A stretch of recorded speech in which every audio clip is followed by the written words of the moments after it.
engagés en dehors de champs régaliens. Donc, nous avons estimé opportun et nécessaire d'aborder ces questions.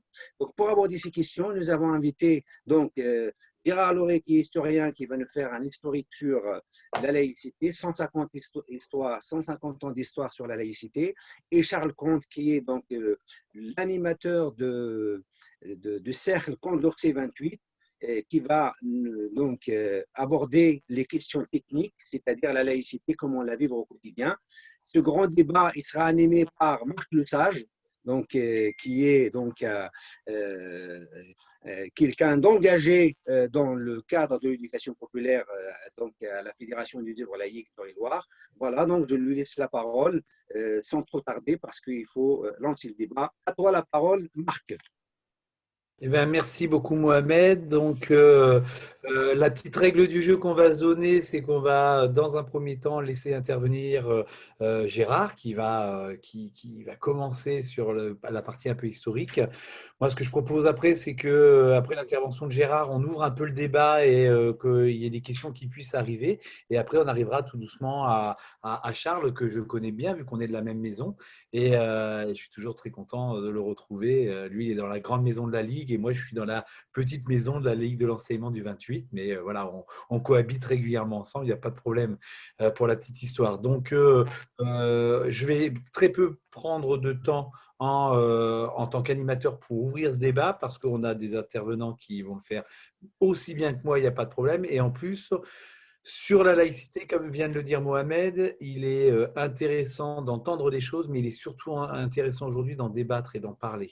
Donc, je vais laisser un maximum de place à Marc, Mohamed. Tu veux réagir tout de suite? Marc, oui, j'ai oublié que nous avons aussi avec nous l'honneur d'accueillir avec nous et qui va intervenir aussi à titre de la laïcité vraiment dans le pratico-pratique. Nous avons Martine Deves qui est la présidente du Cercle laïque de Dreux qui est présente avec nous.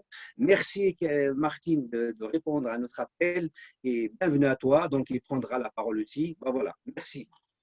Donc, Martine, alors là aussi, hein, c'est une grande connaissance pour moi, vu qu'elle est administratrice de la Ligue de l'enseignement du 28. Donc, voilà, hein, on est la grande famille, en gros. Hein. Donc, Gérard, on va te laisser commencer sur ta partie de présentation pour entrer vraiment directement dans le débat, quoi. C'est ce qui me paraît important. Merci Marc, bonsoir les amis, très heureux d'être avec vous ce soir. Alors en préambule, je voudrais excuser ma copine, mon amie, ma coéquipière Sandra Renda, qui m'a appelé il y a un quart d'heure pour me dire qu'elle est retenue par une urgence à son cabinet d'avocate. Et donc elle s'excuse platement, mais vraiment il y a urgence en ce qui la concerne. Et bon, on va faire sans elle, mais elle est de tout cœur avec nous. Alors voilà, moi je m'appelle Gérard Leray, je suis professeur d'histoire-géographie dans un lycée chartrain, au lycée Jérôme Beauce précisément. Et je vais vous parler pendant quelques minutes de l'histoire de la laïcité en France et pas simplement en Eure-et-Loir, même si on pourra éventuellement glisser quelques petits détails euréliens. Mais quand il y a 3 semaines, Mohamed Bougafer, si présent, m'a sollicité, il m'a dit « Gérard, tu parleras de 150 ans de laïcité en 5 minutes. Je te donne 5 minutes. » Je ne sais pas si vous imaginez ce que ça peut représenter, 5 minutes d'histoire de la laïcité. Donc c'est pour ça, Mohamed, que je te maudis jusqu'à la 13e génération. Hein, parce que c'est une mission impossible. Je vais essayer de tenir le contrat. Je vais sans doute déborder un petit peu. Et je vais me contenter, si vous le voulez bien, de quelques principes fondamentaux afin d'éclairer le débat qui sera ensuite animé par Marc. Alors voilà, donc il s'agit pour moi d'effectuer un survol de la notion de laïcité. Dans quelques instants, j'esquisserai une définition de la laïcité, mais avant de parler de la définition, je voudrais quand même vous dire que cette question de la laïcité, c'est une question très très ancienne. Les premiers philosophes à avoir abordé le sujet remontent à l'Antiquité, à la cité d'Athènes. Plus proche de nous, au XVIIe siècle, il est un remarquable philosophe, un penseur juif, Spinoza, Baruch Spinoza, au XVIIe siècle. C'est lui qui, dans sa bonne ville d'Amsterdam, au sein de sa communauté fanatique juive d'Amsterdam, a osé prôner la séparation de la dimension religieuse et de la chose publique, ce qui lui a causé, évidemment, vous l'imaginez, beaucoup de problèmes. Donc Spinoza, c'est le socle, finalement, de la notion de laïcité moderne. Alors maintenant, la définition. Je dirais trois choses que je considère comme relativement simples à comprendre. La laïcité, c'est d'abord la liberté de conscience. La liberté de conscience. La laïcité, c'est l'égalité des convictions religieuses, des croyances, mais également des non-croyances. Donc le principe d'égalité entre ceux qui croient et ceux qui ne croient pas. Et c'est enfin, je parlais tout à l'heure de Spinoza, c'est la séparation des églises et de l'État, l'État qui, dans cette logique, est considéré comme un protecteur et affiche une neutralité irréprochable. Donc je ne sais pas si vous voyez tout cela, mais la laïcité, c'est quand même quelque chose de bien équilibré, de bien bâti, fondé sur la notion de liberté, d'égalité et de protection. Ce sont cela les points essentiels de la définition de la laïcité. Mais plus encore que cela, et moi je voudrais apporter ma patte personnelle à côté de cette définition principale. La laïcité, c'est avant tout l'émancipation contre l'obscurantisme. C'est une volonté d'émanciper, une volonté de libérer. Et c'est aussi le primat de l'homme sur Dieu. Ce qui est important, ce n'est pas ce qui, a priori, pourrait se situer au-dessus de nous. Le plus important dans la laïcité, c'est l'homme au sens large. Et je vais même employer une expression qui m'est propre, elle est un peu brutale. Pour moi, la laïcité, c'est un intégrisme de la libération. Et c'est un intégrisme qui n'est absolument pas négociable. On pourra en discuter après, mais pour moi, la laïcité, c'est vraiment l'intégrisme de la libération. Je vais vous donner un exemple personnel. Dans 30 jours exactement, je me présenterai aux élections départementales dans le canton de Chartres 1, c'est-à-dire au nord-est de Chartres. Et ce n'est pas mon canton, ce n'est pas le canton où j'habite. Moi, j'habite à 800 mètres du canton de Chartres 1 où je vais me présenter. Mais il est une commune qui fait partie de ce canton de Chartres 1, c'est la commune de Champfol, qui a élu un nouveau maire à la fin de l'été en 2020. Et l'une des premières choses réalisées par le nouveau maire de Champfol, qui s'appelle Étienne Rouault, ça a été de supprimer du fronton de la mairie de Champfol le mot laïcité. Il y avait liberté, égalité, fraternité, et juste à côté, le mot laïcité. J'ai considéré cet acte de grattage et de suppression du mot laïcité comme une véritable déclaration de guerre. Et c'est aussi pour cela que je m'engage dans cette élection départementale, pour signifier à ce maire qu'il a franchi une ligne rouge absolument insupportable par rapport à notre pacte républicain. Donc ça, c'est globalement l'introduction, j'ai déjà parlé longtemps. Mais je voudrais ensuite enchaîner 5 idées que je n'aurai pas le temps d'approfondir, mais 5 idées auxquelles je tiens absolument. Je voudrais d'abord historiquement rappeler que la laïcité est née d'un combat à mort entre 2 régimes politiques. L'un, c'est la monarchie, et l'autre, c'est la République. Et si l'on considère l'histoire du 19e siècle et si l'on déborde sur le début du 20e siècle, on s'aperçoit effectivement qu'il y a eu des combats de pensée et des combats physiques également entre la monarchie qui a été envahissante dans l'histoire de France pendant des siècles et des siècles. La monarchie s'est défendue contre les assauts de la République qui ont voulu effectivement imposer la primauté de l'homme sur Dieu, la primauté de la liberté de conscience. Donc un combat à mort. Ça, c'est le premier point. Le deuxième point, lorsque la République a fini par s'imposer, c'est-à-dire principalement avec la Troisième République, dans la deuxième moitié du 19e siècle, les républicains qui devaient toujours penser à se battre contre l'imprégnation monarchiste, l'imprégnation catholique, chrétienne, les républicains ont pensé que le meilleur vecteur d'émancipation, c'était l'éducation. Et il est un personnage que vous connaissez toutes et tous, c'est Jules Ferry. Jules Ferry qui est un républicain modéré, j'insiste sur le mot modéré, hein, ce n'était pas un enragé. Pour vous donner un ordre d'idée, Jules Ferry, en 1871, au moment de la Commune, il a choisi le camp des Versaillais, le camp d'Adolphe Thiers, le camp de la répression.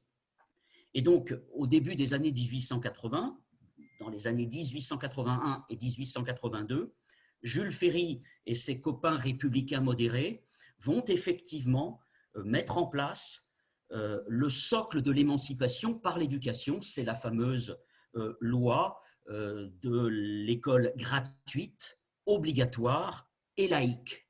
À ce moment-là, les républicains, dans des combats parfois virils, n'ont de cesse que de vouloir enlever du cycle scolaire tous les clercs, tous les enseignants religieux, mais également les religieuses.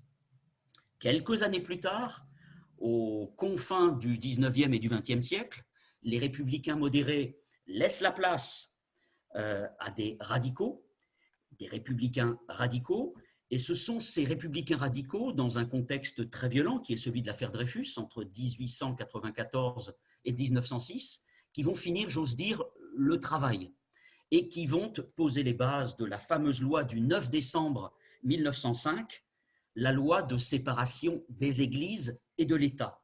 On peut dire que cette loi de 1905, c'est l'Everest, c'est l'apothéose de la laïcité en France.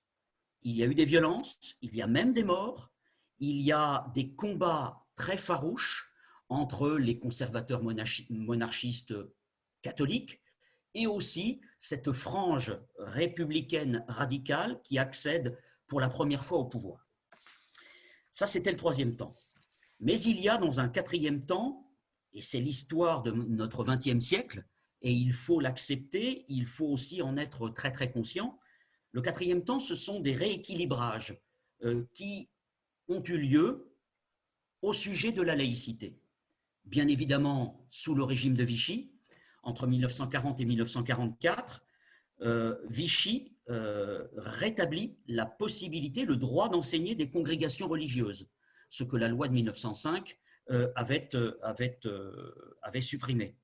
Et ce qu'il faut savoir, c'est qu'à la Libération, le GPRF, le gouvernement provisoire de la République française du général de Gaulle, ne revient pas sur cette autorisation d'enseignement des congrégations religieuses. Vous voyez, il y a quelque chose de très très intéressant.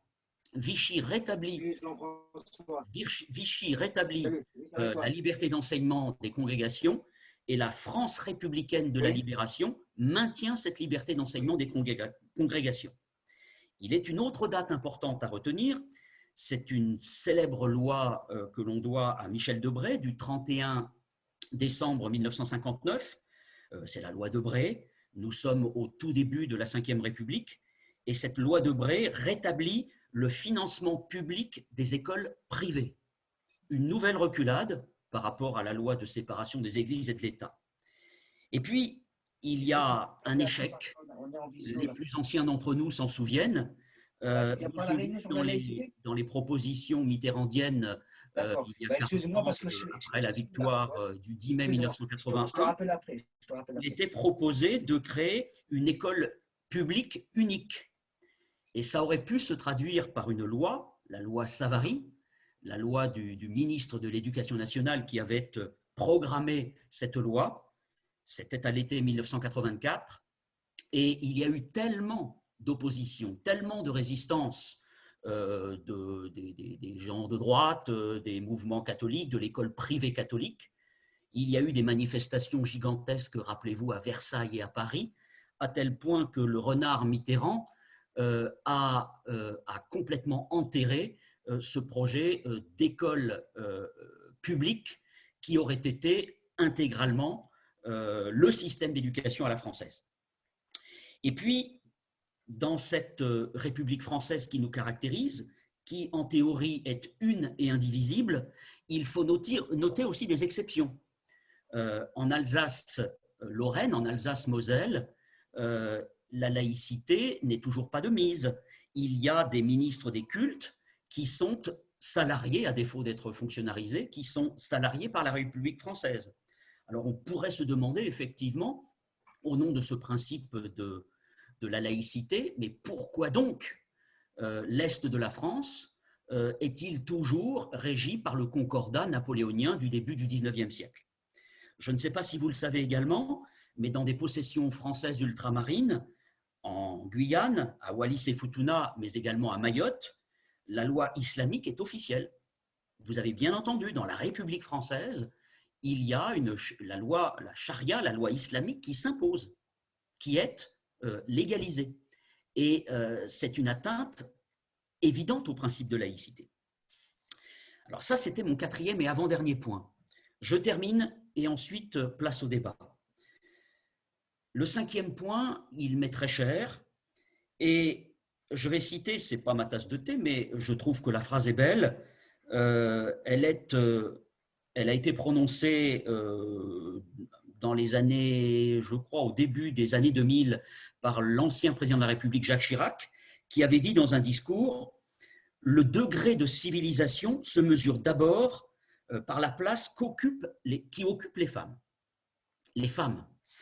Il n'y a pas de laïcité intégrale, il n'y a pas de véritable laïcité avec une majuscule sans émancipation féminine.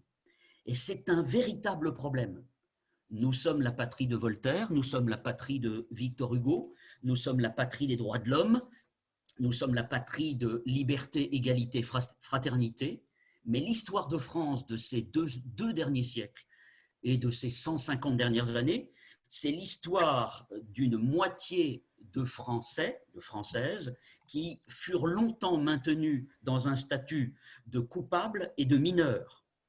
Et je vous parlais tout à l'heure de ces radicaux qui ont porté haut les valeurs de la laïcité avec la loi de 1905. Les radicaux ont été très frileux à propos de l'émancipation féminine.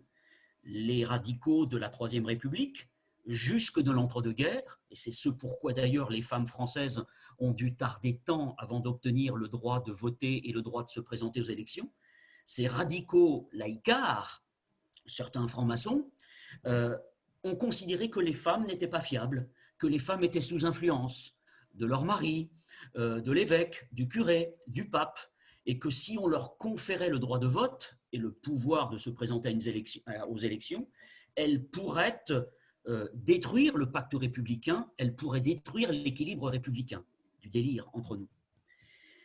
Autre aspect, vous savez comme moi que la condition féminine, aussi bien dans la sphère privée que dans la sphère publique, a nécessité des combats très longs.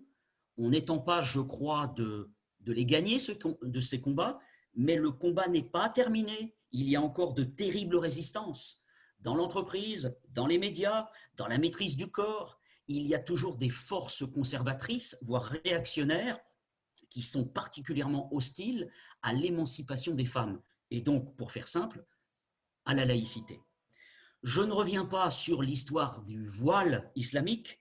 Je pense que ça sera au programme de nos débats.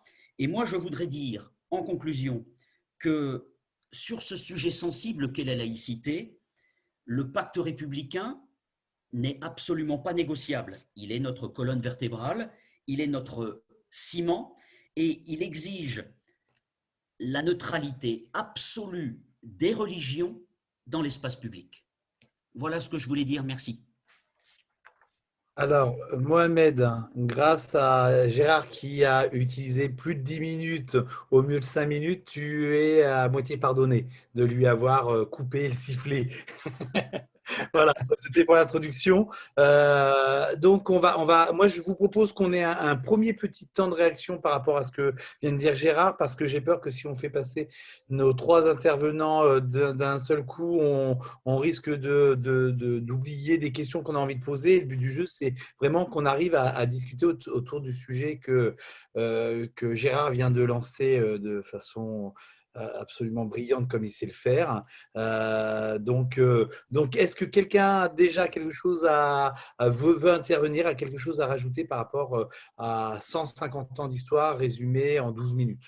Il y a Michel qui veut prendre la parole. Michel, je sais. On est parti alors. Vous m'entendez? Il y a le micro? Oui, alors on t'entend, mais pas très fort, mais on t'entend. Ah, vous m'entendez? Ok. J'avais une question quand Gérard a terminé par l'intégrisme de la libération de quoi? La libération de quoi? Justement, enfin, c'est comme si c'était en suspens. Alors oui, le terme libération, c'est un terme généraliste. Il s'agit en réalité du terme de l'émancipation. Hein. C'est un intégrisme de la volonté de liberté généralisée à tous les étages de la vie publique. Voilà ce que j'appelle l'intégrisme de la libération. D'accord. Jean-Bernard, vous voulez la Merci. parole? Oui, bonjour. J'essaie de mettre la main bleue, mais j'arrive pas. C'est pas grave.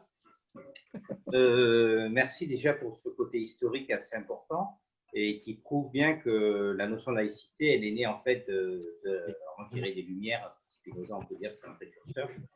Je voulais juste revenir sur 2-3 points. Le premier point, c'est pourquoi il y a un concordat en Alsace-Lorraine. C'est parce que l'Alsace-Lorraine était sous occupation allemande jusque la guerre de 14-18, hein, tout le monde le sait. Et à la fin de la guerre de 14-18, le gouvernement français a voulu imposer la loi de 1905 et les politiques d'Alsace-Lorraine ont dit à ce moment-là, d'accord, mais on fait un référendum pour savoir si on reste en France ou si on revient en Allemagne où on avait l'ancien système. Et le gouvernement, après, je ne sais plus combien de millions de morts on a eu, a dit ok, on arrête les frais, on maintient le système d'Alsace-Lorraine.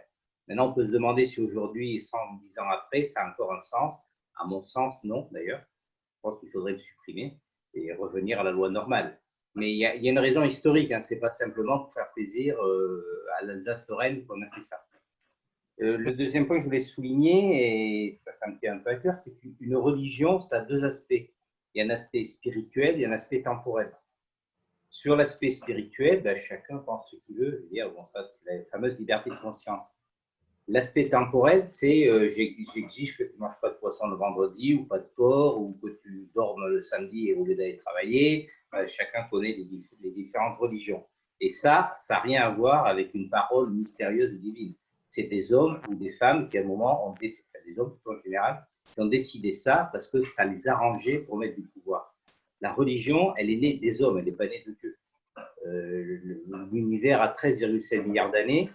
Moins 10 puissance moins 43 secondes, mais vous m'en faites cadeau pour ce soir. La religion, ça peut être 100, allez, on va dire 100 000 ans maximum, parce qu'on sait qu'à Lascaux, il y avait des choses qu'on peut interpréter comme étant religieuses. C'est vraiment une création de l'homme. Les animaux n'ont pas de religion. Il y a eu des animaux bien avant nous. Et donc, la religion est utilisée par des hommes pour, en général, des hommes et pas des femmes, pour imposer leur pouvoir, leur domination. Et c'est un moyen de faire de la politique, sans quoi la République a tout à fait le droit et la légitimité pour mettre en place une laïcité qui est une égalité totale entre les divers courants politiques. Et on voit bien aujourd'hui, puisque bon, le débat sur la laïcité il est vraiment revenu depuis quelques années. Oui, pardon, il y a des micros allumés là. Directement. Et tu l'as là, c'est bon? Isabelle qui parle apparemment. Normalement, j'ai les écouteurs. Tu peux bloquer ton micro, s'il te plaît? Alors, je ne sais pas si c'est un 0 ou si c'est un O. Bon, allez, je la mets muet. Désolé, je t'ai muet. Je sais plus où j'en étais. Oui, donc tout ça pour dire que si le combat laïque est revenu aujourd'hui, c'est bien parce que les principes qui avaient été faits en fait par rapport à l'Église catholique, hein, c'est pas la peine de se cacher, la laïcité, c'était parce qu'en France, on était soumis à l'utilisation du catholicisme par des forces politiques dites conservatrices, enfin, plus que dites conservatrices. Aujourd'hui, c'est revenu parce que l'islam veut imposer aussi d'une certaine personne utilise l'islam, pardon, excusez-moi, pour faire de la politique et pour, à travers le voile islamique dont on va parler peut-être plus tard, ou d'autres choses, essayer d'imposer leur vision politique. Mais lorsqu'on regarde après ce que deviennent ces islamistes lorsqu'ils sont au pouvoir, soit en Turquie, au Maroc ou dans d'autres pays, c'est toujours une politique conservatrice qu'en France on caractériserait de droite. Il n'y a pas de religion de gauche, ça n'existe pas. Et la seule tentative, ça a été la théologie de la libération en Amérique latine, et ça s'est mal terminé, enfin, ça n'a rien donné. Donc, il ne faut pas oublier, conservatisme et religion dans le domaine temporel, pas dans le domaine spirituel, c'est autre chose, le domaine spirituel. C'est le rapport à la mort, et on l'a tous, on peut tous se poser cette question, à la vie, la mort. Et je n'ai pas de réponse et personne n'a de réponse. Mais par contre, sur le plan temporel, là oui, la religion s'est utilisée comme une arme plutôt pour les conservateurs. Alors, il y a Jean-Loup. Il y a Jean-Loup qui veut prendre la parole. Oui, je voudrais revenir un petit peu sur le Concordat. Pour avoir vécu dans l'Est pendant 6 ans, je sais que mes enfants, à l'école primaire, il y avait des cours de catéchisme par le prêtre. Et donc, c'est assez profond. Mais il n'y a pas que la religion, parce que c'est tout un package. Il y a aussi la sécurité sociale beaucoup plus avantageuse. Et ça, c'est un argument, comment dire, en défaveur de la suppression du Concordat, parce que les gens, ils ne voient plus l'aspect religieux, ils voient simplement un aspect financier, notamment dans le suivi médical. Et ça, je pense, c'est un problème. Alors, comment faire? Parce que c'est vrai qu'on n'est pas une république une et indivisible. On l'a vu avec l'affaire de la mosquée à Strasbourg récemment, la construction, où il y avait 2,5 millions qui étaient donnés par la municipalité pour participer à la construction de la mosquée, avec des crédits qui venaient d'ailleurs de Turquie pour l'essentiel avant. Et il a fallu que ça vienne un petit peu friser au niveau du gouvernement pour que ça soit supprimé, que la municipalité revienne sur sa décision. Donc le problème n'est pas simple et on n'est pas prêt, je pense, de pouvoir supprimer ce concordat, où je ne vois pas comment, soit de façon autoritaire au niveau de l'État, en décidant que le concordat est supprimé, soit en demandant localement sur un vote local, et ça m'étonnerait que les gens soient partisans, parce que les amis que j'avais là-bas me disaient qu'il y avait un système avantageux de sécurité sociale, ça paraît peu, mais c'est quand même beaucoup quand même. Et la laïcité, c'est vrai qu'on ne la voit pas, il y a des aumôniers partout, de toute religion, donc voilà, je pense qu'on n'est pas au bout. Voilà, j'ai dit. Merci de cette précision. Est-ce que quelqu'un veut encore intervenir avant qu'on passe à l'intervention de Charles?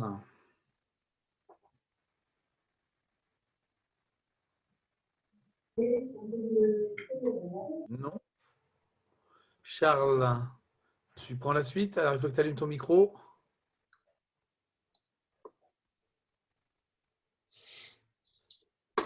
Ah, le micro de Charles est coupé. Sinon… pardon. Voilà, je vous disais que j'attendais un petit peu de monde. Eh bien, tout ce petit monde arrive justement maintenant. Donc, vous allez peut-être avoir un bruit de fond sympathique. Alors, merci pour l'invitation. Mohamed, Écologie Eure-et-Loire, merci à vous. Bonjour à tous et à toutes. Je ne me définirai pas comme intégriste, mais d'ailleurs, je n'ai pas de barbe, mais je suis à peu près d'accord sur tout ce qu'a dit Gérard, bien entendu, qui a brossé, c'était un tour de force en 10 minutes. Par contre, je suis plus discipliné que lui, alors donc je vais tenter de respecter les 5 minutes qui me sont attribuées. Alors, la laïcité dans la vie quotidienne, bien entendu, on pourrait prendre bien des exemples. Qui revient souvent, c'est celui du foulard. Je le laisserai délibérément de côté. Gérard a très bien dit de façon très claire que la laïcité, c'est la liberté. Donc la liberté de conscience qui est assurée par la loi de séparation des églises et de l'État de 1905. La liberté de conscience, ça veut dire quoi? Ce n'est pas une liberté qu'on a dans son fort intérieur, à titre personnel, et qu'on ne peut pas exprimer. C'est bien une liberté d'exprimer ce que l'on est, aussi bien collectivement que publiquement. Et c'est là-dessus que je voudrais intervenir, c'est la question de la visibilité des opinions philosophiques ou religieuses. On croit souvent que la séparation des églises et de l'État oblige les gens à avoir une sorte de réserve quand ils pratiquent leur religion ou leurs convictions philosophiques. Je prends l'exemple de l'alimentation, c'est ce qu'on a convenu avec Mohamed. Gérard Darmanin, j'ai rien contre lui, bien entendu, mais enfin, on peut le critiquer un petit peu quand même. Au mois d'octobre dernier, se déclarait choqué parce qu'il voyait des rayons de nourriture halal et cachère dans les grands magasins. Il est complètement dans l'erreur et il ne devrait pas, puisque le Bureau central des cultes, qui gère les cultes en France du point de vue de la légalité, dépend du ministère de l'Intérieur qui l'occupe. Voilà, donc il y a un manque de connaissances qui est assez flagrant, mais c'est une opinion qui est assez largement répandue, c'est que les gens qui ont des options religieuses devraient se faire particulièrement discrets et ne pas se montrer. Bon, voilà. Alors je prends l'exemple de l'alimentation. Il est bien évident que tout un chacun se nourrit comme il l'entend, et pour ce faire, il faut qu'il soit approvisionné, et c'est donc normal que dans les magasins, on trouve des rayons spécialisés, comme il y a des rayons bio qui vous attirent peut-être plus, ou des rayons pizza. Voilà. Donc ça, c'est parfaitement normal et il est normal que les gens s'organisent avec des filières spécifiques pour se nourrir comme ils l'entendent en respectant les interdits qu'ils entendent eux-mêmes respecter. Ce qui est impossible grâce à la laïcité, c'est d'imposer ces interdits à l'ensemble de la société. Voilà. Donc, je prends l'exemple de la restauration collective qui est organisée par les collectivités locales, ça peut vous intéresser. Il est hors de question que les collectivités locales recourent aux filières halal ou kasher, même si c'est moins fréquent, en tout cas le principe est le même, pour nourrir de façon ouverte au grand public, pour deux raisons. C'est que on ne subventionne pas un culte, c'est le deuxième point de la loi 1905. La République de Salarie ne subventionne aucun culte. Donc, pour ne pas privilégier je ne sais pas si vous entendez un peu de bruit, j'espère que ce n'est pas trop fort, pour ne pas privilégier une religion par rapport à ceux qui n'en ont pas. Voilà, donc il est hors de question que les collectivités locales financent par le biais d'une taxe ce qui est...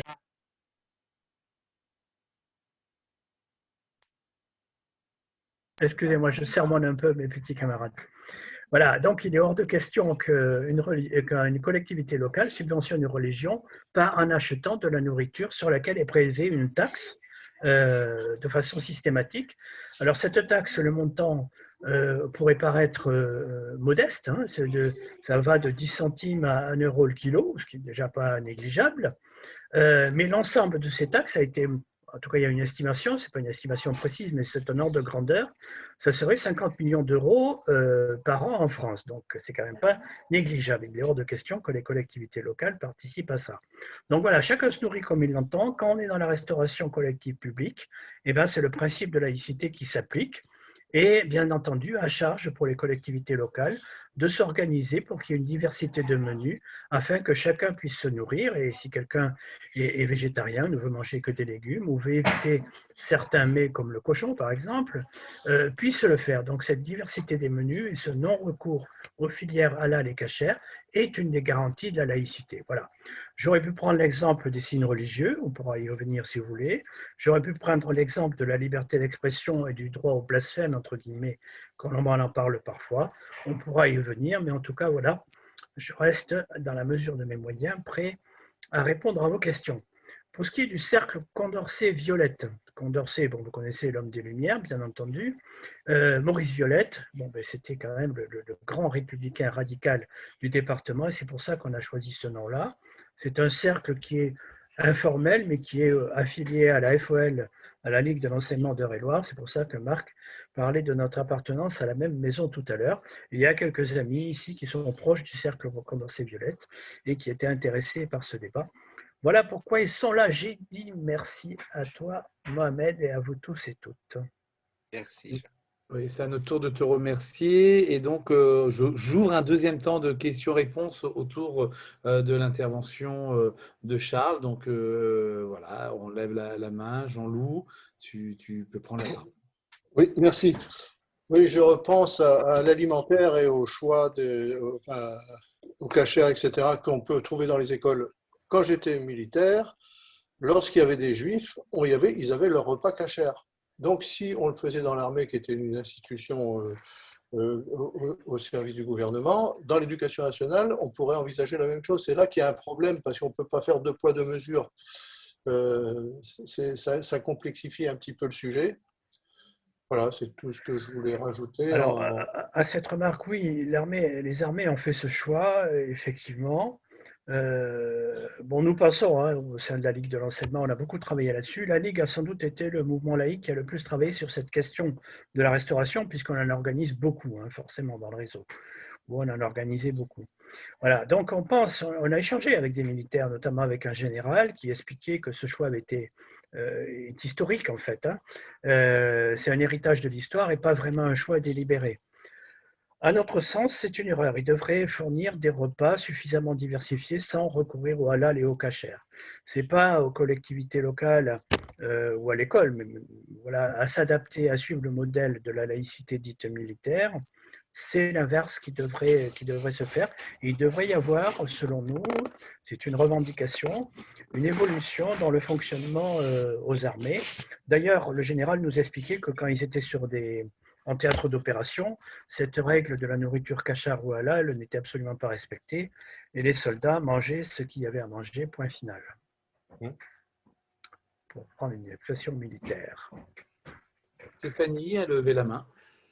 Oui, moi par rapport à l'alimentation, moi j'ai grandi en Alsace-Moselle, donc où il y avait la séparation, enfin, comme on a parlé tout à l'heure, et j'étais dans une école privée catholique, et le vendredi on mangeait du poisson.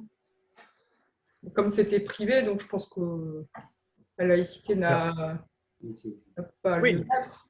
Alors, même dans la France de l'intérieur, comme on dit en Alsace et en Moselle, dans la France entière, il est tout à fait légitime, des séjours de vacances à caractère confessionnel ou pas non confessionnel, enfin, une association qui ne se réclame pas de la laïcité a parfaitement le droit, c'est pas interdit, hein, c'est les collectivités locales qui représentent la République qui ne doivent pas le faire. Mais en revanche, tout le monde associatif est entièrement libre. Si une association qui organise de la restauration collective souhaitent fournir du halal ou du kasher, ils ont le droit, et bien entendu, les associations confessionnelles ont le droit. Ça pose absolument aucun problème. Ils sont conscients de payer pour ça, donc un culte, mais c'est leur liberté de conscience à eux aussi. Hein. Voilà.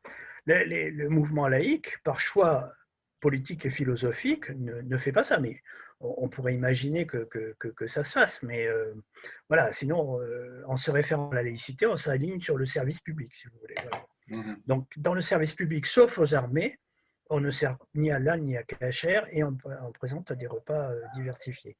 Pour ce qui est du statut du régime des cultes d'Alsace et de Moselle, alors le régime des cultes, ça dépend en fait de plusieurs lois. Il y a le statut scolaire, le régime des cultes proprement dit qui remonte à Bonaparte, et puis toute la législation qui est souvent d'origine française, mais aussi d'origine allemande, voire locale, qui concerne donc la sécurité sociale, comme tu as très bien dit Jean-Loup, qui concerne le droit de la chasse, qui concerne 2 jours de congés supplémentaires, qui concerne le droit associatif, plein de choses qui souvent sont plus intéressantes en Alsace et en Moselle que dans la France dite de l'intérieur.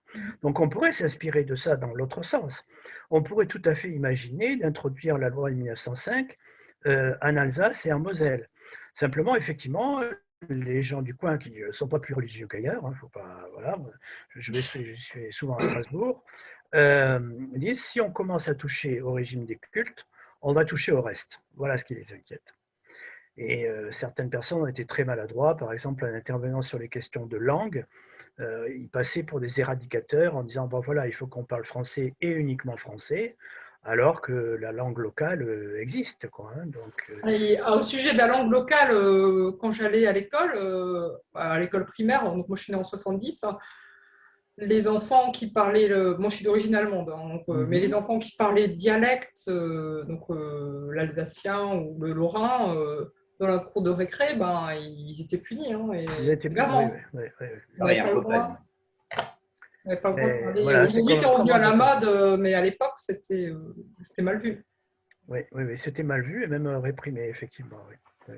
Alors Charles, peut-être une petite information supplémentaire. Il faut savoir qu'aujourd'hui, un certain nombre d'organismes d'État, quand ils financent des associations, c'est important qu'on le partage là, parce qu'on est quand même un certain nombre dans des mouvements associatifs. Il faut le savoir qu'on nous amène à signer une charte de la laïcité, ce qui fait que parfois on se retrouve aussi, je pense par exemple à des structures de quartier qui veulent organiser un repas, qui obtiennent des subventions de l'État dans le cadre des politiques de la ville par exemple, où on leur demande de respecter la loi de la laïcité. Ils se retrouvent des fois en porte-à-faux entre ce qu'ils pourraient proposer comme repas à adapter à tous et la réalité de l'imposition de la loi de la laïcité qui fait qu'à un certain moment, ils n'ont pas le droit de servir de viande halal ou cachère. Voilà. Donc, c'est des difficultés supplémentaires que peuvent rencontrer un certain nombre d'associations. Alors, on a réalisé un guide au niveau national pour gérer ce genre de choses. La solution possible pratique, c'est de fournir de la nourriture donc diversifiée pour que, par exemple, des musulmans pratiquants puissent se nourrir sans enfreindre leur propre tabou. Ils ne sont pas obligés de prendre du vin s'il y a du vin, ils ne sont pas obligés de manger du cochon s'il y a du cochon, parce qu'il y a autre chose, parce qu'il y a de l'eau, parce qu'il y a du poisson, etc. quoi. Voilà, c'est ça la solution concrète et pratique, quoi. Mais c'est vrai que parfois, il faut bien expliquer les choses pour pas que les gens aient l'impression d'être brimés, quoi. Bien sûr. Avant de passer la parole, donc nous, la Ligue, on intervient régulièrement sur ces questions-là, entre autres dans l'émission locale auprès des jeunes. C'est vrai que la question de l'alimentaire est très prégnante et amène souvent les jeunes à dire que la laïcité, finalement, interdit les choses et on a tout un travail à faire pour expliquer qu'à un certain moment, au contraire, c'est plutôt une loi de liberté et pas d'interdiction, d'où le fait de ce que tu es en train de dire qui est hyper important, c'est-à-dire qu'on peut dans les cantines françaises ou faire des repas de substitution très variés. Alors bien sûr, il y a un peu moins de choix, mais très varié qui permet à chacun de pouvoir manger en respectant aujourd'hui tout, parce qu'il n'y a pas que le côté religieux aujourd'hui, hein, il y a aussi tous les régimes particuliers, de plus en plus nombreux, qui peuvent exister voilà, au sujet des repas. Donc, dans l'ordre, Guénaël, et après, je crois qu'il y a eu Jean-Loup et Stéphanie. Ah non, non, moi j'ai oublié de baisser. D'accord, excuse-moi.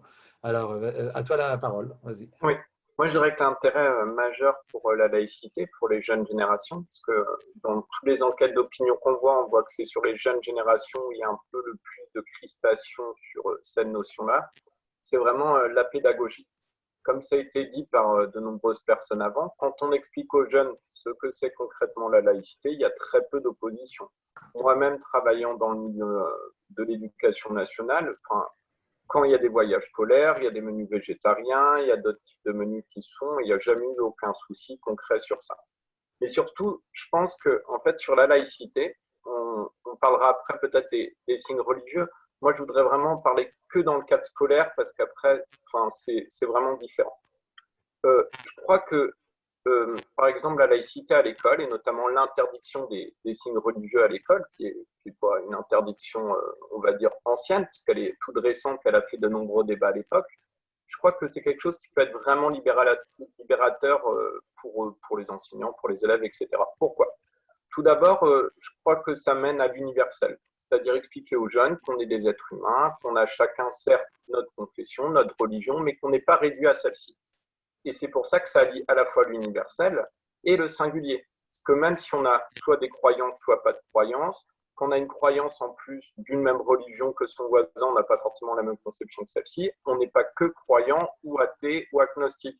On est aussi un homme, une femme, notre identité est multiple, on a des goûts différents, on peut avoir des origines que revendiquons nous, etc. Donc, ce que je crois qui est important aussi, à travers cette vision de la laïcité, c'est éviter tout ce qui pourrait être communautariste. C'est-à-dire que des gens se regroupent seulement selon des affinités religieuses ou autres. Et pour moi, c'est vraiment cet effort pédagogique à mettre en avant. Jean-Loup ? Voilà, je remets mon micro. Oui, donc je reviens sur l'alimentaire et sur les repas adaptés. Les repas adaptés, c'est très compliqué parce que pour les viandes, par exemple, il y a des règles d'abattage qui sont différentes de celles qu'on pratique habituellement. Pour la viande halal, il faut qu'il y ait un sacrificateur qui vienne et qui ait la tête tournée de l'animal vers la Mecque, etc. Pour le kasher, c'est pareil. Et pour le kasher, c'est très, très compliqué. Il y a du chocolat kasher. Il y a des aliments ça nous paraît banal, mais tout est kasher. Je viens de lire plusieurs bouquins sur les hassidim en particulier, qui sont des orthodoxes purs et durs, et les Lubavitch aussi. C'est très très compliqué avec eux. D'ailleurs, c'est ce qui pose des problèmes. D'ailleurs, un orthodoxe ne peut pas aller manger chez un goy parce qu'il ne va pas pouvoir s'alimenter convenablement par rapport à ses croyances, ses convictions et les lois qui sont établies.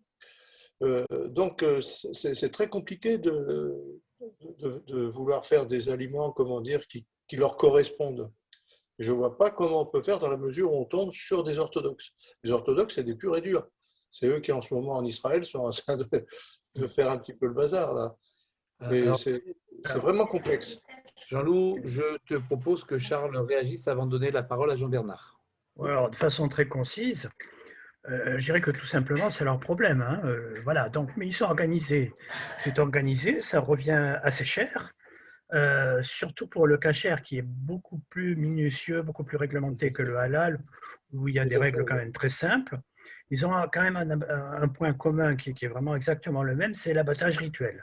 Alors, l'abattage rituel, ça consiste à vider l'animal de son sang sans l'étourdir. Voilà, en gros, c'est ça. Hein. Ça, c'est quand même une souffrance animale qui est contestée par les associations de défense des animaux, bien entendu. Et surtout, ce qui est contesté, et là on peut les rejoindre, c'est le fait que les producteurs divers et variés de l'abattage, etc., et de la diffusion, se refusent à donner l'information sur l'étiquette. Est-ce que cet animal a été abattu avec étourdissement, à la suite d'un étourdissement, ou est-ce qu'il s'est vidé de son sang sans étourdissement? Voilà. Donc, il y a des propositions très concrètes des associations de défense des animaux qui sont très simples, qui consistent à dire à rajouter un T sur l'étiquette quand il a été abattu, l'animal a été battu de façon traditionnelle, c'est-à-dire qu'il est étourdi avant pour ne pas souffrir, et un R, ça veut dire rituel, quand l'animal n'a pas été étourdi. Comme ça, le consommateur voit sa liberté de conscience et de choix respectée quand il choisit son animal, la viande qu'il achète, s'il continue bien sûr à manger de la viande avec tout ce qui se passe, ce qui est une vraie question aussi par ailleurs. Quoi, voilà. Jean-Bernard? Ton micro, Jean-Bernard.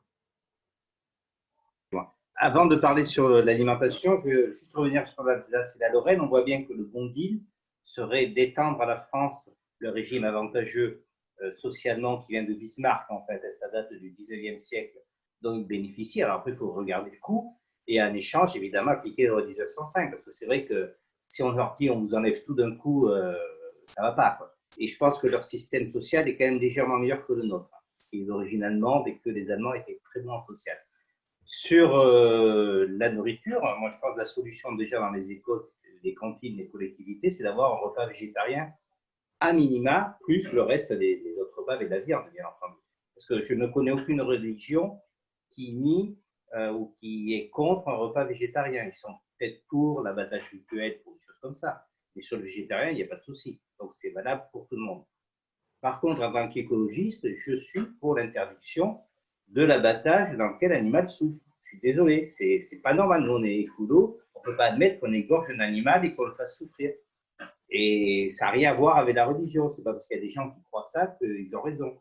D'ailleurs, si Dieu existe, entre guillemets, il n'est pas pour la souffrance, sinon c'est contradictoire avec son idée. Donc, oui, l'abattage, et je crois d'ailleurs qu'il y a un certain nombre de rabbins et d'imams qui sont favorables à l'étourdissement. Donc, c'est des évolutions sociétales qui doivent avoir lieu. Mais en tant que futur pouvoir public, j'espère, on doit interdire la souffrance animale. Sinon, à quoi ça sert d'être écolo? Merci Jean-Bernard. Y a-t-il une dernière réaction avant de donner la parole à Martine? Oui, il y a Stéphanie. Et moi, il me semble aussi que on dit qu'un animal qui souffre avant de mourir, la qualité de la viande est moins bonne aussi. Donc, c'est un argument supplémentaire pour que l'animal ne souffre pas. Vous avez déjà entendu parler de cet argument qu'un animal qui souffre, ça se sent dans son corps, il est stressé, il est anxieux, et du coup, la qualité de la viande, elle est, au moment où on le tue, après, la viande n'est pas aussi bonne. Charles. Alors, juste un mot là-dessus, il y a une réglementation européenne, de l'Union européenne, qui rend absolument obligatoire l'étourdissement avant l'exécution. Hein, voilà. Il y a toutefois une dérogation pour des raisons religieuses, donc pour les juifs et pour les juifs pratiquants et les musulmans pratiquants, disons. Voilà. C'est le même système en France, mais il y a beaucoup de pays, la plupart des pays scandinaves, la Suisse, la Slovénie, la Belgique tout récemment, ont mis fin à cette dérogation en disant que, voilà, sous pression souvent d'ailleurs des mouvements écologistes, mais pas seulement, en disant voilà, on met fin à cette dérogation, alors parce que c'est une souffrance, deuxièmement, et puis surtout parce que, en particulier en France, mais pas seulement, la dérogation est utilisée de façon mensongère pour aller beaucoup plus vite dans les abattoirs, ça va plus vite si on n'étourdit pas l'animal d'abord. Il y a tout, voilà. Donc, pour gagner du temps, eh ben, presque tous les animaux, dans certains abattoirs, jusqu'à 80% des animaux, alors que le besoin pour les rituels, pour la viande, disons, destinée aux filières religieuses, sont à peu près de 7%. Et c'est 80% des animaux dans certains abattoirs, ou 50 ou 60, qui sont abattus sans étourdissement en profitant de cette dérogation de façon mensongère, quoi, voilà. Donc, c'est une vraie question, effectivement, qui se pose à des gens qui sont prêts à assumer leurs responsabilités politiques. Est-ce que, Stéphanie, on est bien d'accord que tu as laissé ta main, mais que tu as fini de parler? Est-ce qu'il y a une dernière intervention après cette partie avec Charles? Ou est-ce qu'on peut donner la parole à Martine? Écoutez, moi je suis très surprise parce que j'assiste à cette visioconférence, mais je ne pensais pas que j'avais une intervention à faire. Hein. Je suis la présidente du Cercle laïque de Dreux. Et bien évidemment, par le nom même de l'association, particulièrement concernée et intéressée par le sujet de la laïcité, je dirais même essentiellement.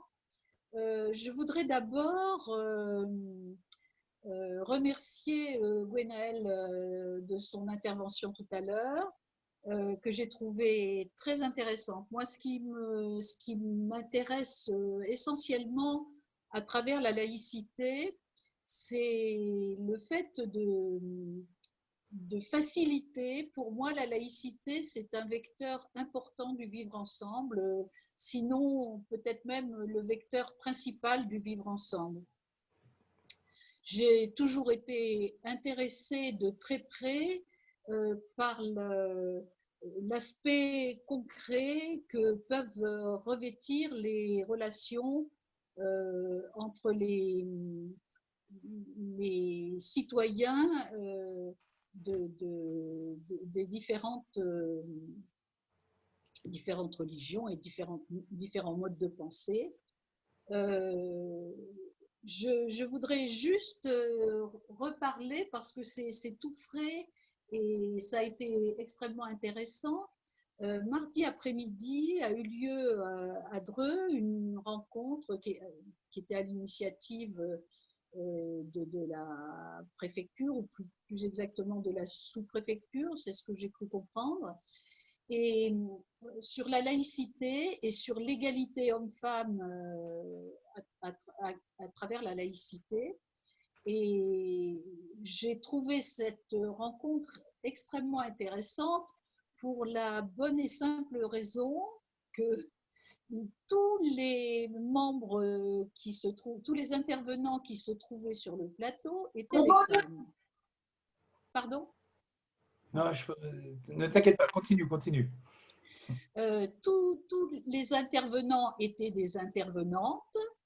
Il y avait une femme rabbin, vous m'excuserez parce que les noms ne me reviennent pas forcément comme ça, une femme musulmane qui conduisait la prière, qui nous a expliqué qu'elle ne souhaitait pas qu'on l'appelle imam, mais qu'elle avait conduit à plusieurs reprises la prière, et c'est d'ailleurs une islamologue. Et puis une femme franc-maçonne qui avait la particularité d'avoir été élevée dans la religion catholique et donc qui avait été croyante catholique pendant une bonne partie de sa vie et qui était maintenant athée. Et le discours, enfin les échanges ont été un exemple même de la laïcité, je dirais, parce que il y a toujours eu un respect extrême. Aucune d'entre elles ne s'est censurée, ou du moins, si elles l'ont fait, ça a été extrêmement bien fait parce que ça n'est pas apparu en tout cas. Et il y a eu un grand respect dans les échanges, dans les relations de leur vie et des difficultés qu'elles avaient rencontrées, etc. Et c'était absolument pas vindicatif, mais posé d'une façon tellement évidente que ces femmes-là se sentaient les égales des hommes, et y compris dans leur religion, où elles avaient parfois du mal à le faire accepter, mais en tout cas, on sentait bien que c'était pour elles une évidence. Et j'ai trouvé que c'était un très bel exemple concret de ce qu'est la laïcité et surtout de ce qu'elle permet. Voilà.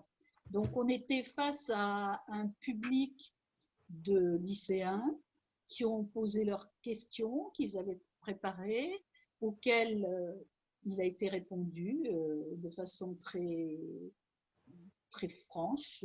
En tout cas, j'en ai eu l'impression. Et c'était très intéressant parce que certains jeunes, comme il a été dit tout à l'heure, enfin, il n'y a pas que des jeunes, hein, d'ailleurs, un certain nombre de personnes pensent que la laïcité, c'est une loi de contrainte, d'interdiction, et bien au contraire, ce qu'il en est sorti, c'est que c'est une loi de liberté, quoi. Et moi, c'est ce que je veux retenir, et ce qui m'importe en tout cas, dans le fait de faire vivre la laïcité. Voilà, c'est tout ce que j'avais à dire. Merci Martine. Est-ce que ça amène des réactions?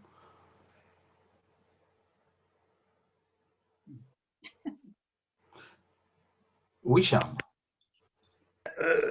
Sur l'égalité entre les femmes et les hommes, Gérard a bien dit que historiquement, ce n'était pas gagné au début du mouvement laïque, ça c'est clair. Hein, les hommes politiques, c'était favoris, moustache, barbe, sous la Troisième République. En revanche, un certain nombre d'entre eux, dont les fondateurs de la Ligue de l'enseignement, étaient des féministes très engagés. Jean Massé, le fondateur, était même professeur de demoiselles, comme on disait à l'époque, et ils insistaient beaucoup sur l'éducation des filles. Et le troisième président de la Ligue, Ferdinand Buisson, en tant que parlementaire, a été un des premiers à déposer un projet de loi pour le droit de vote des femmes qui n'a été adopté que 36 ans plus tard. Donc, voilà. Alors, je ne dis pas que la Ligue de l'enseignement est exemplaire, sauf la Fédération d'Eure-et-Loire sur ce sujet, mais on essaie quand même de faire un certain nombre de choses. Voilà. Donc, c'est devenu tout de même un élément important de la vision laïque de la société, disons dans les années 50-60, quand il y a eu un grand combat pour les droits sexuels et reproductifs, la contraception, l'avortement, l'éducation à la sexualité, le refus de sanctionner l'homosexualité légalement, ça existait, et jusqu'à maintenant le mariage pour tous, quoi, hein. Donc toutes ces questions-là sont devenues partie intégrante de la laïcité parce qu'elles mettent fin à un certain nombre d'interdits d'origine religieuse. Et là, aujourd'hui, un mouvement laïque est forcément un mouvement qui est partisan de l'égalité des femmes et des hommes. Alors, peut-être pour compléter par rapport à l'intervention de Martine, il faut savoir qu'il faut donner des chiffres. Moi, j'y étais, donc il y a quelques chiffres qui m'ont marqué.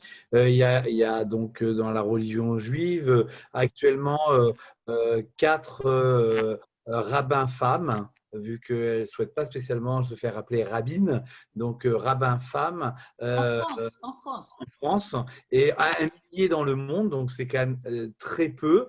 Et donc les 2 autres religions faisaient remarquer que finalement des imams femmes, c'était très très rare, et finalement elles faisaient souvent office d'eux, mais n'avaient pas le titre.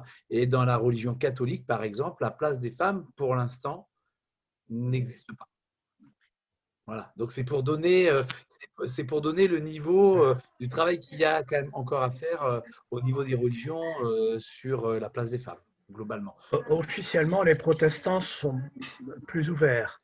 Oui. Mais en fait, dans les statistiques, les chiffres ne sont pas grandioses non plus, quoi. Mais sur le principe, ils sont d'accord pour l'égalité femmes-hommes quand même. Jean-Loup. Oui, je voulais revenir sur le fait que la laïcité est quand même pas comprise du tout à travers le monde. Témoin, par exemple, ce qui s'est passé avec le Pakistan, qui est en train d'accuser notre président de nazisme par rapport aux musulmans. Il le compare à ce que faisaient les nazis vis-à-vis des juifs. Et aussi les anglo-saxons qui n'ont pas du tout une conception, mais totalement différente de leur société, où les gens sont des communautés qui vivent les unes à côté des autres sans s'agresser, certes, mais qui ne sont pas intégrées. Or, la France, nous, on cherche à intégrer au mieux, même s'il y a des failles, bien sûr, mais on essaie d'intégrer au mieux et de faire comme disait notre frère, notre ami tout à l'heure, quelque chose de un et indivisible, une république une et indivisible. Et on a toujours essayé justement de faire plutôt à vivre ensemble, mais vraiment vivre ensemble en se mélangeant éventuellement, et non pas comme font les anglo-saxons, et ça, ils ne peuvent absolument pas le comprendre, de la même façon qu'ils ne comprennent pas l'athéisme non plus.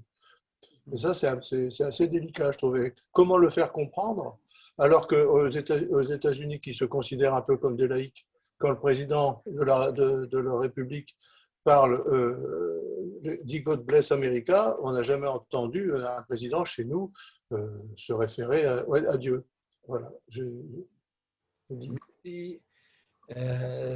Guénaël. Oui, je pense que Jean-Loup, pour rebondir sur ce que tu dis, il faut leur envoyer Gérard. Il a fait une belle explication de la laïcité, donc j'espère qu'il se débrouille en anglais ou dans d'autres langues, car ça pourrait être profitable pour tous. J'entendais tout à l'heure, c'est vrai qu'on peut se féliciter quand il y a de plus en plus de progrès au sein des religions, notamment au niveau de l'égalité homme-femme. Et je souhaiterais quand même rappeler quelque chose, il y a une séparation des églises et de l'État et des responsables publics, que ce soit l'État, président de collectivité, élu de collectivité, n'ont pas justement leur mot à dire sur la théologie ou ce qui se fait dans une religion aussi. Donc là, il faut bien faire attention parce que, par exemple, si on peut se féliciter que les couples de même sexe puissent se marier, les religions font ce qu'elles veulent. Et l'État, ou en quelque sorte, ceux qui représentent les citoyens n'ont pas leur mot à dire de ça. C'est vrai qu'ensuite, j'apporterai juste une petite nuance avant de laisser la parole, mais c'est vrai que traditionnellement, les protestants en France étaient plus progressistes, ils étaient plus attachés à la République, depuis la Révolution française qui leur avait donné des droits nouveaux alors qu'ils avaient été un peu maltraités depuis Louis XIV et la révocation des Dits de Nantes. Mais il faut quand même voir qu'il y a des courants évangélistes très conservateurs en France et à l'étranger, ce qui ne veut pas dire que tous les évangélistes le sont, et que certains aussi font pression, on le voit au Brésil notamment, sur des positions qui ne sont pas forcément féministes, bien au contraire, ou sur des questions comme sur l'homosexualité qui sont très réactionnaires. Donc là, je pense qu'il y a un renversement qui est en train de se faire de ce point de vue-là. Merci à toi. Stéphanie, tu avais levé la main, tu l'as baissé nouveau. Est-ce que tu voulais prendre la parole? Moi c'était par rapport au blasphème, on n'en a pas encore parlé, mais c'est vrai que ça a été un sujet dans l'actualité récente assez douloureux en France. Et moi, à titre personnel, mon ressenti, il est partagé par certains Français aussi. Moi j'ai appris on m'a dit, en allemand, on dit, je ne sais pas l'expression en français, comme tu cries dans la forêt, l'écho te revient. Enfin, en français, il y a une expression qui dit. Donc, en gros, si tu dis du mal, si tu fais mal à quelqu'un, c'est l'effet boomerang. Tu vas te prendre ça dans la figure. Donc, moi, à titre personnel, je ne m'amuserais pas à ça, quoi. Je ne sais pas si ça ne me viendrait pas l'idée. Charles, peut-être, est-ce que tu veux intervenir sur le blasphème? Oui, parce que c'est un vrai sujet. On s'est dégagé en France et dans la plupart des pays européens de l'emprise religieuse. Alors aussi bien catholiques que protestants, parce que les protestants de l'époque, c'était des gens aussi violents que les catholiques. Pendant les guerres de religion, il n'y avait pas de merci d'un côté comme de l'autre. Il faut quand même rappeler ça. Et la guerre des paysans qu'a menée par exemple Martin Luther contre les paysans a été particulièrement sanglante. Donc on s'est dégagé de l'emprise de ces religions-là en prenant d'office Et un certain nombre de personnes en sont mortes, ont été brûlées, assassinées, torturées. La liberté d'expression en matière religieuse. Et le blasphème, ce que les croyants appellent un blasphème, c'est simplement le droit de s'exprimer librement, y compris sous forme de caricature, par rapport à la religion. Voilà. Alors, c'est vrai qu'il y a des gens qui peuvent se sentir offensés, mais entre voir un dessin ou aller voir un film qu'on n'est pas obligé de voir ou lire un livre qu'on n'est pas obligé de lire et assassiner quelqu'un, il n'y a pas de commune mesure. Donc, au contraire, vraiment, je dis ça très clairement, la liberté d'expression dans tous les domaines, c'est la clé de la démocratie. C'est d'ailleurs la clé du progrès scientifique et la clé de la liberté artistique en général. La liberté d'expression doit être absolument préservée. Voilà. C'est pas imposer quelque chose à quelqu'un, hein. C'est s'exprimer librement. Personne n'est obligé de lire Charlie Hebdo, dont parfois les caricatures ne sont pas d'ailleurs d'un goût extrême. En revanche, le fait qu'il y ait des gens comme Le Canard enchaîné, Charlie Hebdo, des auteurs comme Kavanagh, c'est important pour la démocratie en général, y compris pour les musulmans eux-mêmes. Voilà, on a beaucoup travaillé là-dessus à la Ligue. Je vous mets un lien dans un article, dans le chat, comme on dit habituellement. Je vous signale par ailleurs, pendant qu'il y a encore temps, le cercle Condorcet Violette, pour rebondir sur ce qu'a dit Gwenaëlle tout à l'heure, mais je n'ai pas voulu intervenir à contre-pied. On organise une visioconférence le 15 juin à 17h. Alors pourquoi? Sur le thème des revendications religieuses au sein de l'enseignement public. J'étais contraint de choisir cette date-là parce qu'on voulait avoir absolument Jean-Paul Delahaye, qui est l'ancien directeur de la DGESCO, la Direction générale de l'enseignement scolaire, c'est-à-dire le numéro 2 du ministère de l'Éducation nationale à l'époque où Vincent Peillon était ministre. C'est quelqu'un qui a fait une grande enquête au sein du Comité national d'action laïque en 2018 sur l'application des principes de laïcité. Donc voilà, il est libre à ce moment-là. Et bon, c'est un mercredi, donc vous serez toutes et tous invités. Merci pour cette page de publicité, Charles. Alors, Pierre-Louis, excuse-moi. Voilà. Je vous mets un lien pour la question du droit au blasphème. Voilà, je viens de voir que tu voulais la parole. Donc, on passe la parole à Pierre-Louis et après, ça sera Gwenaëlle de nouveau. Merci Marc. Bonjour, bonsoir à tous. Merci aux contributions intéressantes et nombreuses de ce début de visio. Mon étonnement en ce moment, il se fait, comme vous sans doute, hein, sur le discours porté par le Front National, enfin le Rassemblement, c'est la même chose, sur cette revendication exacerbée de Marine Le Pen de vouloir promouvoir la laïcité, alors qu'on sait tous, de par l'histoire du Front National, de par son père, et ça continue encore, qu'ils sont empreints d'un catholicisme, on va dire, à minima traditionnel, voire réactionnaire, et que derrière ce faux nez de la défense de la laïcité se cache évidemment un anti-islamisme à peine voilé, si je pouvais utiliser ce mot. Et moi, ça me perturbe de voir Le Pen, enfin, aussi fachos qu'ils sont, et aussi empreints de cette culture catholique chrétienne de 1000 ans, se mettre à défendre la laïcité pour attaquer les musulmans en disant on ne peut pas faire ça. Et bon, voilà, vous avez tous vu ça, mais c'est important d'essayer de porter aussi des fois ce message si, dans nos campagnes, puisqu'on est plus ou moins tous en campagne, de pouvoir avoir des billes, quoi. Enfin, voilà, j'ai juste ce sentiment que peut-être vous partagez sans doute, mais moi, ça m'irrisse le poil. Mais bon, il n'y a pas que ça. Quand Marine Le Pen prend la parole, il y a beaucoup de choses qui m'irrissent. Notamment ça, quoi, parce que je trouve ça trop gros. Mais des fois, on dit plus c'est gros, plus ça marche. Mais bon. Est-ce qu'avant de donner la parole à Gwenaëlle, il y a quelqu'un qui veut réagir à cette intervention de Pierre-Louis? C'est tout ce qu'il s'agit d'une instrumentalisation, hein. Ceci dit, le courant catho-tradi au sein du FN, et c'est vrai qu'il est en voie de perdition. Il y a très peu de gens finalement il y a toujours un courant très intégriste, hein, voire salazariste ou partisans de Franco, etc. Ce sont des gens vraiment très, très fascisants, hein. Il n'y a pas de souci. Enfin, il n'y a pas de souci. Il y a un souci au contraire. Mais Ils sont loin d'avoir la majorité au sein du FN, ça c'est clair. Hein. Oui. Mais ça ne veut pas dire que Marine Le Pen soit sincère. C'est de l'instrumentalisation pure et simple. Ça, personne n'est dupe. Hein. Non, mais on pourrait aussi, je ne suis pas un spécialiste de l'histoire, mais dans le courant nazi, et là, bon, je ne fais pas de parallèle avec Le Pen, mais une petite parenthèse, dans le courant nazi, il y avait des athées de la plus pure tradition athéiste sur l'être suprême, la nature, il me semble. Hein. Et puis, évidemment, aussi, cette frange catho-tradie des années 30, quoi. Il me semble. Les Gérard ou les historiens pourront confirmer sans doute. Oui, mais je suis désolé, Gérard, il a passé ses 12 minutes, il ne peut plus intervenir. Si, vas-y, Gérard, tu peux intervenir si tu le souhaites. Avant de passer, Guénaël, je ne t'ai pas oublié. Hein. Oui, à propos du nazisme, Pierre-Louis, hein, c'est avant tout une idéologie païenne. Hein. Ce sont des païens. Et les persécutions contre les religions ont été énormes. Hein. Tout ce qui pouvait être protestant ou catho tenter de résister au nazisme a été passé à la moulinette, pulvérisé. Ils ont été les premiers pensionnaires des camps de concentration, hein, d'Arao en particulier. Voilà.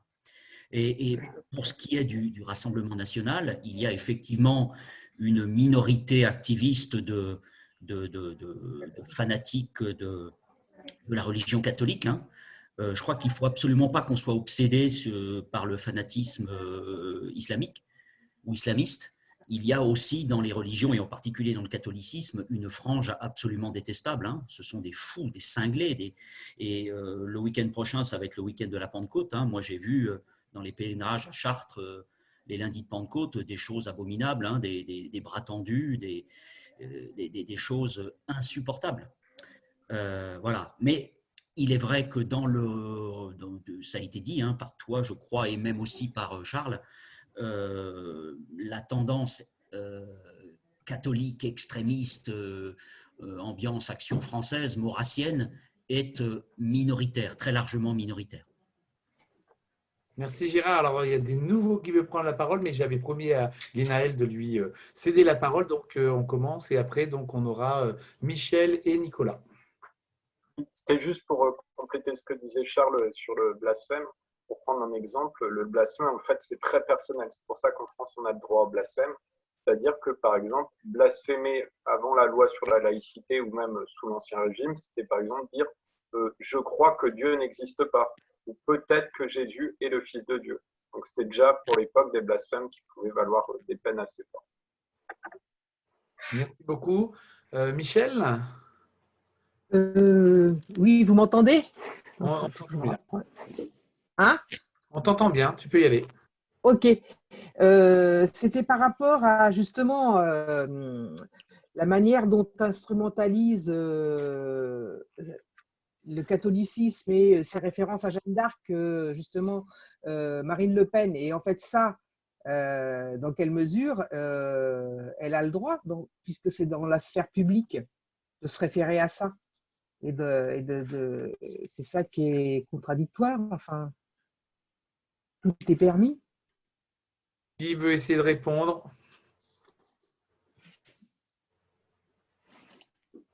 Ah, tu as posé une colle, t'as posé une colle là. Non, pas de réponse. Oui, non, mais simplement ce que je peux dire à propos de Jeanne d'Arc, c'est un personnage de propagande, hein, propagande monarchiste, propagande républicaine. Vous savez aussi que le président actuel s'est pris de passion pour Jeanne d'Arc. Hein. C'est un personnage qui a été construit au cours du 19e siècle. Alors, a-t-il vraiment existé? Il a existé effectivement une Jeanne d'Arc, mais on en a fait tout et n'importe quoi. C'est une construction mythique. Ça appartient à la mythologie d'une certaine France. Le mythe, oui, moi je parlerai d'un mythe. Hein. Le mythe de Jeanne d'Arc, c'est une construction intellectuelle qui a participé à la construction de notre nation, du nationalisme et de la défense contre les ennemis, les envahisseurs, et en particulier les Anglois, comme on disait il y a bien longtemps.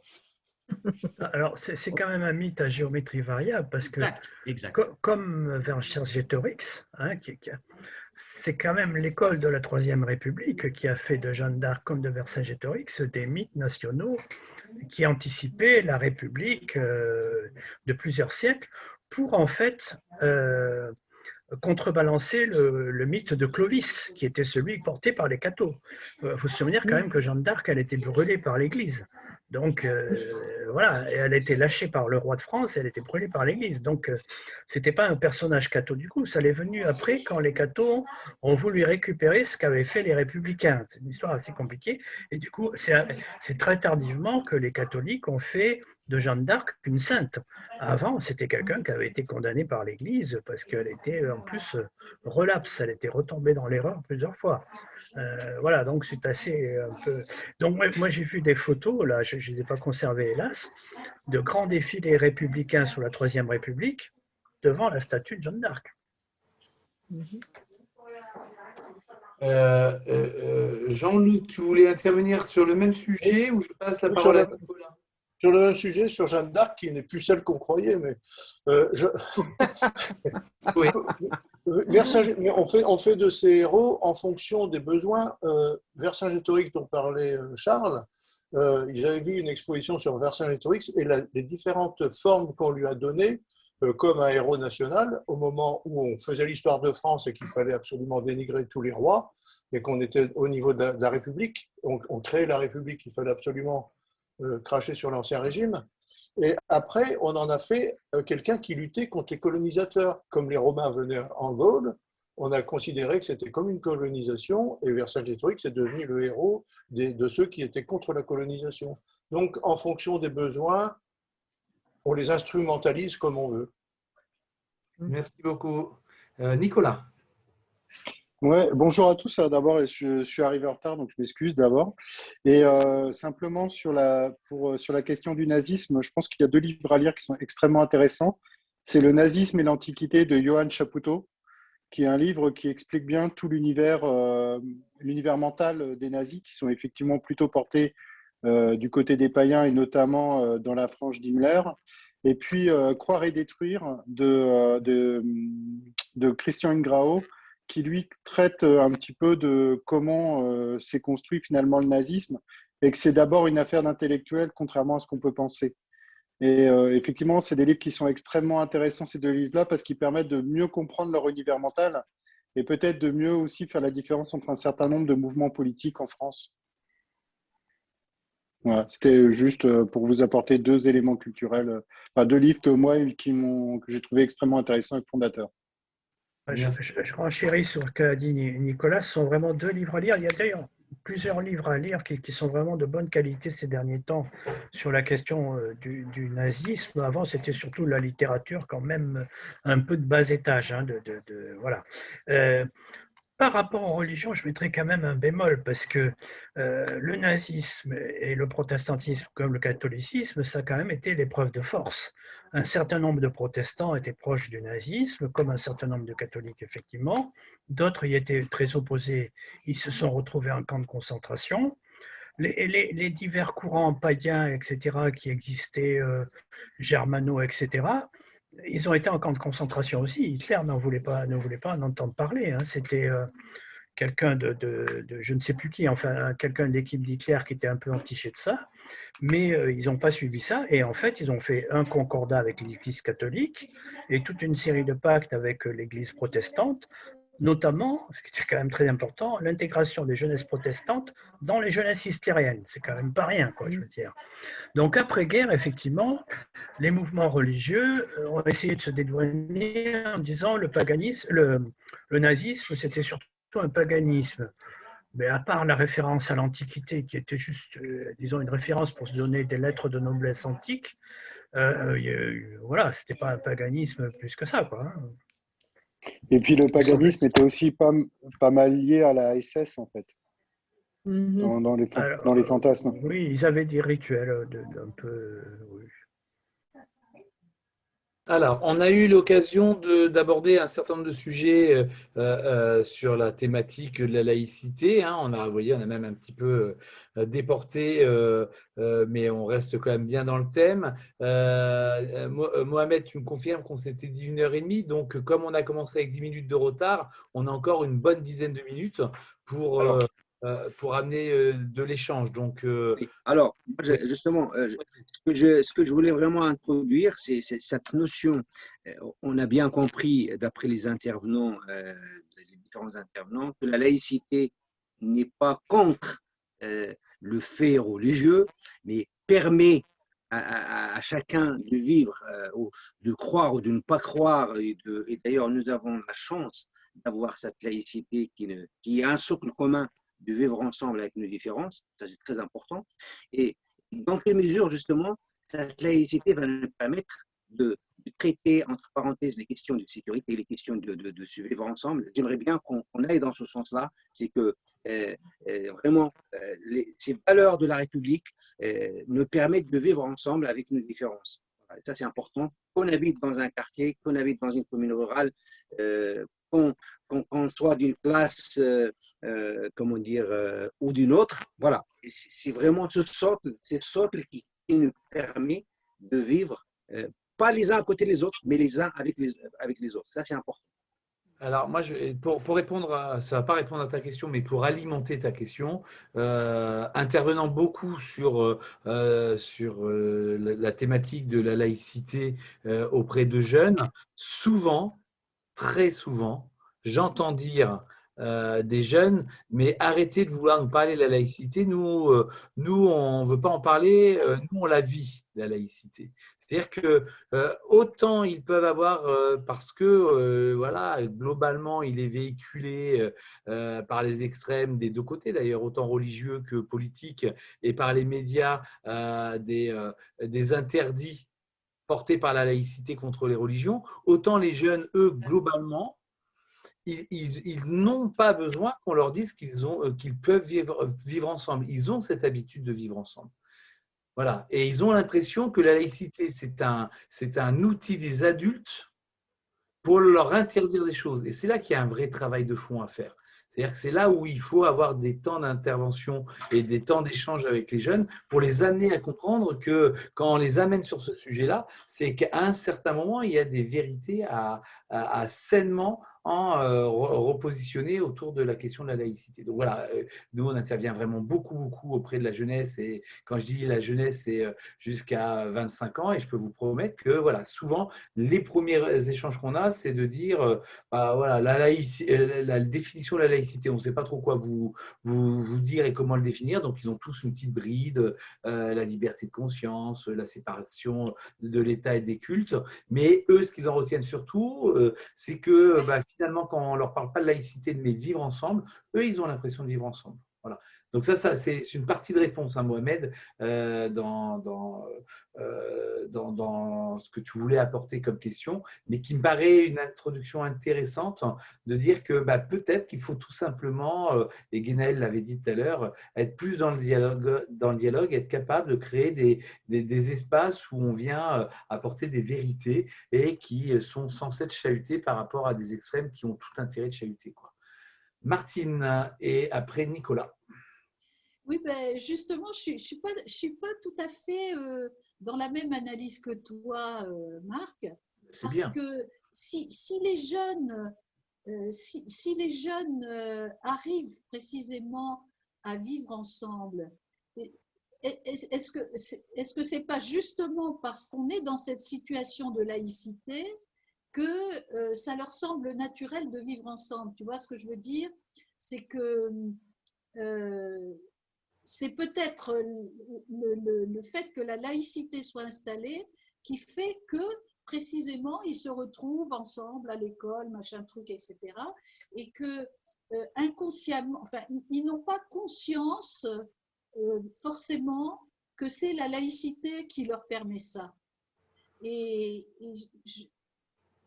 pour avoir fait des petites interventions dans des écoles primaires, avec essentiellement des élèves de CM2.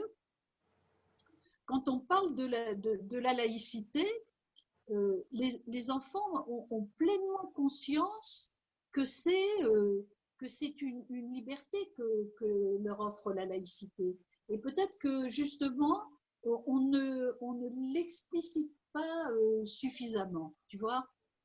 Enfin bon, moi, c'est mon analyse. Hein. Mais j'avais l'impression, Martine, que ne pas dire le contraire de ce que tu dis, j'avais surtout, enfin, ce que je voulais mettre en avant, c'est qu'eux, ils mettent en avant le fait qu'ils ont envie de le vivre plus que d'en parler. Voilà. Ah, oui, Ils n'ont pas besoin de mettre des mots sur quelque chose qu'ils ont l'impression de vivre eux-mêmes, mais par contre que les adultes, on veut leur en faire, on veut les amener à en parler. Mais je suis plutôt d'accord avec ce que tu es. Sinon, j'ai l'impression qu'on dit un peu la même chose, ou sinon, je n'ai pas été clair. Bon, alors. Stéphanie. Toutes mes excuses. Il n'y a pas de mal. Micro, oui. Moi, il me semble qu'il y a des pays, enfin la laïcité, c'est surtout en France qu'on en parle, si je ne me trompe pas. Il me semble qu'il y a des pays où il y a des religions, des gens de différentes religions qui vivent très bien ensemble. Je pense par exemple à la Malaisie, où il y a des gens de culte musulman, enfin de différents cultes et hindous, et où ça se passe très bien entre eux. Donc, je ne sais pas si là-bas, la laïcité est aussi importante. Enfin, il n'y a pas la loi comme on a eu en France, que je ne sais pas. Est-ce que quelqu'un peut... Comment ça se passe au niveau international? Est-ce que c'est qu'en France, cette laïcité, ou ailleurs, il n'y a pas forcément toujours la loi de la laïcité? Et parfois, ça se passe bien, parfois, ça ne se passe pas bien. Mais... Jean-Loup, tu veux réagir à ceci? Oui, parce que la laïcité, il suffit de voir en Inde, par exemple, en ce moment-là, où Modi est en train de stigmatiser les musulmans, comme s'il n'y avait pas déjà eu assez lors du départ des Anglais. Mais dans les pays, le problème, ce n'est pas tellement que les gens puissent vivre ensemble avec des religions différentes, c'est quand l'État, justement, devient lui aussi religieux. Et c'est le cas, justement, en Inde, par exemple, où on remet en avant toutes les valeurs hindoues par rapport au reste de la population. Et là, il y a bien un problème. Et la laïcité, elle existait à la française en Turquie, avant l'arrivée d'Erdogan, sous le régime d'Atatürk. Il y avait une véritable laïcité où la religion n'avait plus à voir avec le gouvernement. Maintenant, petit à petit, il y a de plus en plus d'influence des musulmans, et il suffit de voir, enfin, c'est pas parce que ce sont des musulmans, hein. Ça, on retrouve la même chose en Birmanie, par exemple, où comment dire, une religion comme les bouddhistes, on pensait que c'était des pacifistes. Il suffit de voir ce qu'ils ont fait aux Rohingyas. Donc, c'est pas si simple que ça. Et pour pouvoir que les gens vivent vraiment ensemble, je crois que le seul modèle, c'est ce modèle de la laïcité, mais on est les seuls au monde à la pratiquer de cette façon. On est d'accord. Sur la Malaisie, ça ne se passe pas si bien que ça. Hein. Il y a à peu près 60% de la population qui est musulmane. Alors, l'État est officiellement musulman, mais il est clairement affirmé que tous les gens qui ont une religion peuvent pratiquer leur religion. Tous les gens qui ont une religion. Ça veut dire que ceux qui n'en ont pas, voilà, il faut avoir une religion, premièrement. Deuxièmement, le prosélytisme ne peut être le fait que des musulmans. Seuls les musulmans ont le droit d'essayer de convaincre les autres de se convertir à l'islam. Les autres religions, c'est prohibé et sanctionné, n'ont pas le droit de tenter de convertir les musulmans à leur propre religion. Donc il y a une ségrégation de fait. Il y a pas mal de militantes et de militants des droits de l'homme qui se sont insurgés contre ce fait-là. La situation est même assez violente dans la vie quotidienne. Quoi. Alors, j'en profite pour lire un message de Louise qui met que la Réunion est un exemple de mélange religieux. Oui, avec la laïcité. Dans un cadre laïque, mais c'est très particulier parce que ils sont plus dans l'interreligieux que dans la laïcité. Quand je suis arrivé à la Ligue de l'enseignement en 2004, j'ai été contacté par des gens de la Réunion en disant on a fait une belle exposition sur la laïcité. Ah ben parfait, la Réunion en plus, c'est bien, on va voir un exemple hors du territoire métropolitain. Et j'ai reçu une exposition qui en fait était un catalogue des religions existantes, en indiquant que parfois, alors ça c'est très bizarre, des gens pouvaient être à la fois d'origine hindoue et musulmans, pratiquer telle fête religieuse d'une religion, puis après telle autre. Donc il y a une espèce de mélange effectivement assez étrange des dérogations à la laïcité un petit peu à l'appel par rapport au financement des cultes. Mais bon, en gros, effectivement, ça se passe bien là. Oui, oui, oui. Il y a pas, à ma connaissance, il n'y a pas de conflit interreligieux. Mais ce n'est pas tout à fait la laïcité estampillée Jean-Loup Failly. Hein. Alors, on arrive normalement au terme du temps consacré. Éric, tu as levé la main? Oui. Excuse-moi, mais alors, je ne vois pas les mains de tout le monde à chaque fois, donc surtout n'hésitez pas hein, à interpeller. Pas de Donc, souci. dernière intervention avant de redonner la parole à Mohamed, notre hôte. C'était pour revenir à la France et par rapport à ce que tu disais sur le ressenti des jeunes qui avaient le sentiment que la laïcité, pour eux, c'était surtout des interdits. Est-ce que ce n'est pas simplement lié au fait qu'aujourd'hui, une frange extrême, on va dire, se sert de la laïcité pour cogner systématiquement sur les musulmans et que ça ne sert plus qu'à ça, en fait. Et c'est ça qui occupe les médias, en fait. Bien sûr. Mais tu es dans le vrai dans un sens, mais c'est le vrai aussi dans l'autre. C'est-à-dire que les religions se servent du prétexte de la laïcité pour dire qu'on on interdit plein de choses dans leurs pratiques religieuses. C'est vraiment dans les deux sens. Par exemple, j'étais encore en intervention hier et, à la mission locale de Chartres et sur 25 jeunes qui étaient là, j'ai posé la question de savoir si on avait le droit de prier partout dans l'espace public. La réponse a été 24, non, on n'a pas le droit de prier partout. Donc, vous voyez bien qu'à un certain moment, on se met des barrières en disant c'est la faute de la laïcité. On se met des barrières sur le dos de la laïcité qui est, somme toute, complètement fausse. Donc, il y a encore un vrai travail à faire quand même d'accompagnement, ça c'est sûr. Mohamed, est-ce que je te laisse conclure? Oui, alors, en tout cas, un grand merci à tous les intervenants, un grand merci Marc pour cette animation et un grand merci à tous ceux qui ont pris part au débat. La laïcité a longtemps été considérée comme une contrainte alors que c'est une chance, c'est une chance pour nous.